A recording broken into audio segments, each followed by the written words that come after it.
I know I think part of it people focus on is the weight. But really what Project Shrinking Violet is a documentary that follows me through this journey. We're talking about financial literacy and educational literacy and kind of being stuck in what you know. This is more about mental health than anything else. I was stuck in the version of myself that I thought I knew. And that's so easy for people who are just going through the motions of life but not living. And I was very much in that place. Let me give a little backstory.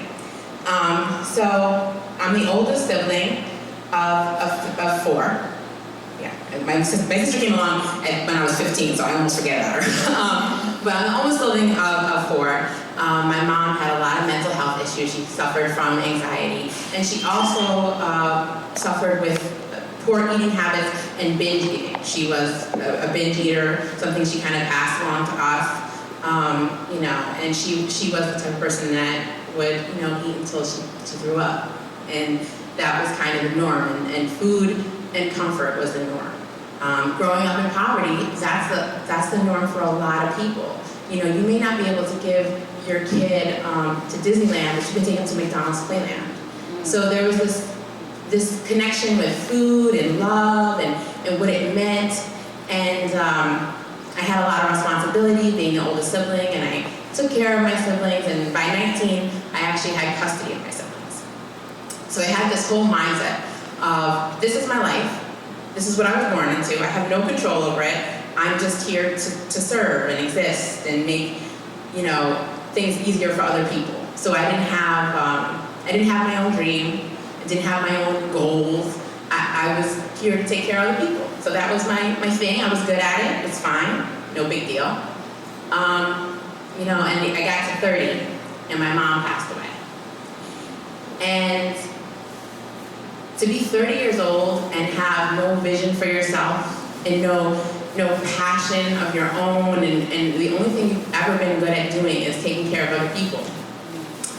It was a very surreal point in my life where I didn't know what I was supposed to do. And I had always known what I was supposed to do because it was never up to me. And now it was up to me. And crap. I've neglected myself. I've neglected my body, my mind, my spirit. I was 400 pounds by the time I was 18. I was always overweight. I was a tall girl, I was a big girl. That's just who I was. And also, I talk about trauma because trauma is so much a part of, and people don't like to talk about this, but it's really integrated in obesity. A lot of people who don't deal with trauma, who don't deal with sexual abuse, who don't deal with the trauma in poverty, generational trauma. There's this thing, we're just big in our family. There's this stigma of, especially I feel like in the Black community, when you're looking to better yourself in ways that are considered kind of indulgent. Like self-help is indulgent when you're trying to pay your bills. How dare you take time off to go to therapy or to think about yourself. So I had this little microcosm moment where I was trying to figure things out, and someone introduced me to poetry, and so I can run my mouth. Can't tell. So I started to write, and and that kind of just became this thing that I kind of remembered I was good at writing. Like in school, I always had good grades, but that didn't matter. And so, I kind of was like, well, this is kind of neat. And through writing, I got introduced to the poetry scene and kind of performing. And someone signed me up for an open mic. And I talk all the time, so give me the mic, let's see what happens. And I almost fainted. I shook and I sweat, and I was like, what is this fear? Where is this fear coming from? So I wanted to conquer this fear. So I started to perform poetry more and doing more things, and I had become so isolated in my life and in my kind of dysfunction. I hadn't really figured out how to integrate people into it. And through poetry and through performing, I got a chance to do that. And then I got involved in something called the Convention, which is this plus size poetry fashion show. And I didn't want to initially participate in it. And I remember one of the women participating, she's like, why don't you want to do this? I'm like, I don't want people to think that I think they should look at me. And she went, what the hell? And I was like, I don't think that, I don't want people thinking that I think that I'm pretty or that, that they should look at me. And she goes, well, why not? And I was like, I just don't. And I didn't really have an answer at that time. You're kind of working, I'm a big proponent of, I used to be, fake it till you make it. But the thing about faking it is that you can only do it for so long before you have to really deal with things you weren't dealing with.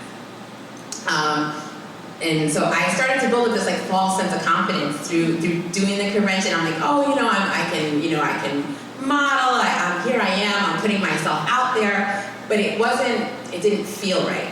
It didn't, something was still missing.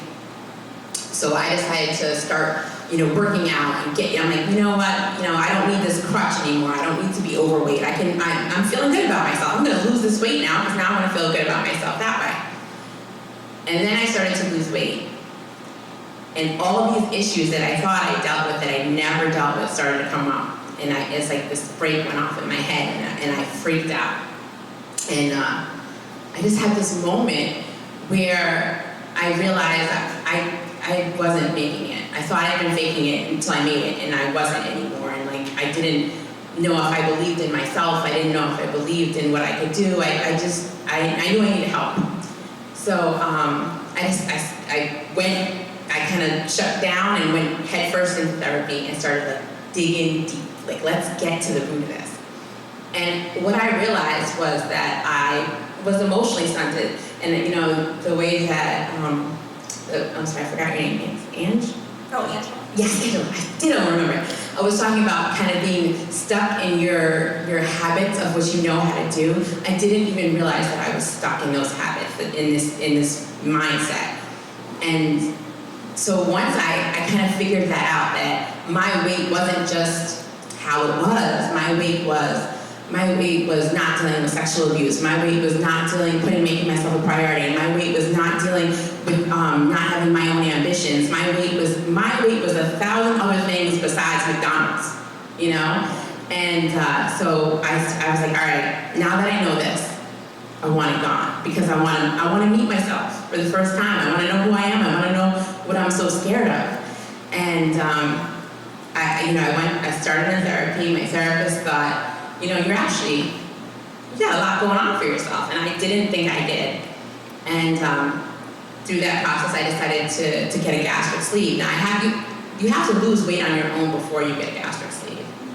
And so I had to re-deal with all those demons, but I was doing it in a totally different way.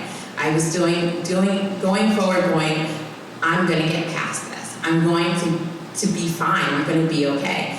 And it was my idea to film this process, hence how Project Shrinking Violet came about, because I used to be very shy, and clearly that's not the case anymore. So I started filming this process, and the thing that I love the most about filming this, I've been filming this since 2017. Before I lost a pound, before I had gone for a consultation for my surgery, but I knew I was going to do this. Because I know from personal experience the shame cycle that can come from not dealing with whatever your issue is. It doesn't have to be weight. Weight was my thing, but this transcends that. This is about personal growth. This is about accepting yourself at whatever level you are on at this time. So I started Project Shrinking Violet, and I literally was just a girl with a camera and hey, I'm gonna do this thing. And I remember telling people, and then being like, I don't get it. And I was like, all right, well, I'm still gonna do it. And here I am, 2 years later, 2.5 years later. Whoop, whoop. 130 pounds down. I still very much feel like the awkward, kind of shell-shocked nerd on the inside. I think that was always my issue. I thought that, you know, if I looked a certain way, then I was going to attract attention. But, you know, that's me putting other people's expectations, you know, on me. And now I'm like, you know what? I am just me 24/7, the good, the bad, ugly. I still have my bad days. I still smell the pizza. Hello? And like everything, I will eat pizza and I do all the normal things. I work out. But I have been overwhelmed by the response of people who think that it's brave by me saying how crazy and broken I've been. I don't think it's brave, I just think it's honest. And I put out my marketing trailer for Project Shrinking Violet, and I said, if nobody watches this, I'm gonna take my butt home and be done with this little project and go, you know, and forget I ever tried it. And I'm over 15,000 views, and I've been reached out from people from all over the country who are either inspired by me or, you know, want to pick my brain about, you know, gastric sleeve surgery or trauma or abuse. And I've counseled these people and, you know, and pointed them in the direction of getting help. And I wrap production of Project Shrinking Violet in November.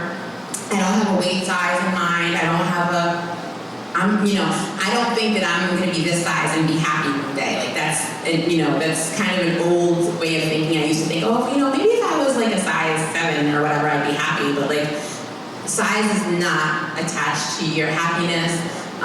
You know, you can choose to be happy in the moment, and no matter what your goal is. If you're working on a financial goal and you're not there yet, are you going to wait until you have thousands of dollars in the bank to be happy, or are you going to be happy along the way?